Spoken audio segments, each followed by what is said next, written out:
Set picha nzuri kabisa.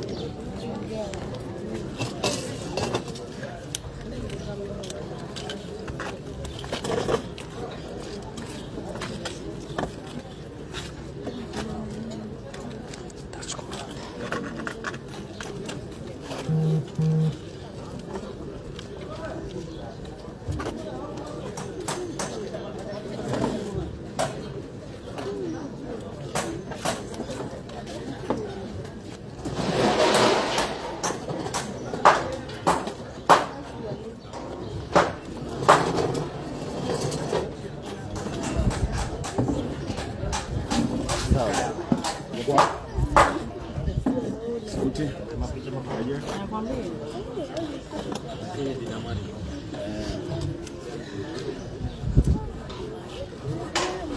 mtazamaji wa Global TV, hapa tuliko ni Mikocheni B, nyumba namba 7 kwenye mtaa wa Kilimanjaro, ambapo ndipo kumehamishiwa msiba waliokuwa kiongozi pale pamoja na NTV.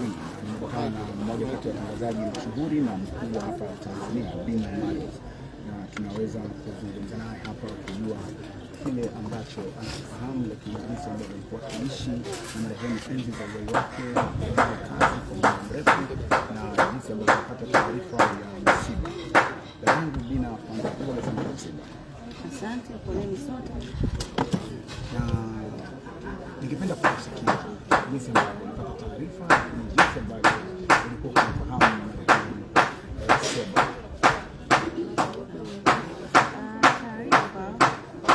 Nilipata saa 8 usiku ya jana. Nilipokea simu ziliita nyingi, afu sina kawaida ya kurekodi sauti usiku, ila ilitokea tu siku hiyo simu yangu ilikuwa vibration.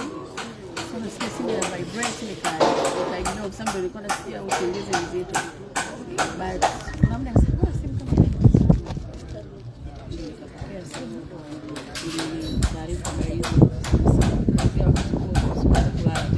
usiku kwa imeanza ya kweli kivipi, imekuwaje? Kwa sababu hiyo usiku alikuwa mzima kabisa, ameweza kwenye shughuli zake. Yani imekuwaje? Kwa sababu ilikuwa usiku mwingi. Kuna baadhi ya watu ambao nilijaribu kuwapigia simu, hichi kitu tunachosikia ni kweli? Mmoja wapo alikuwa ni Osi, na yeye akawa na taarifa. Kwa nikajikuta napiga simu mpaka saa 11 alfajiri. Kwa nikawa nimesogeza hata muda. Kwa hivyo ndivyo ambavyo taarifa ilifikia kwa mshtuko, na kama unavyojua mtu ambaye una ukaribu, mmezoeana, ukipata taarifa kama hiyo unakuwa kama hauamini ya kwa kitu ambacho kimetokea. Na hata mpaka sasa hivi bado niko katika ile tuko tunaanza maisha. Sebo, kwa upande wako alikuwa ni kiongozi wa namna gani, jinsi ambavyo alifanya kazi kwa muda mrefu? Ni yule mtu ambaye alikuwa akitaka kitu kitokee basi kitokee, na wewe ambaye unahusika kuhakikisha hilo jambo litokee basi ufanye, yani tena mtu wa results na matokeo unaweza kufanya. Na sio kwamba ana lead akiwa nyuma.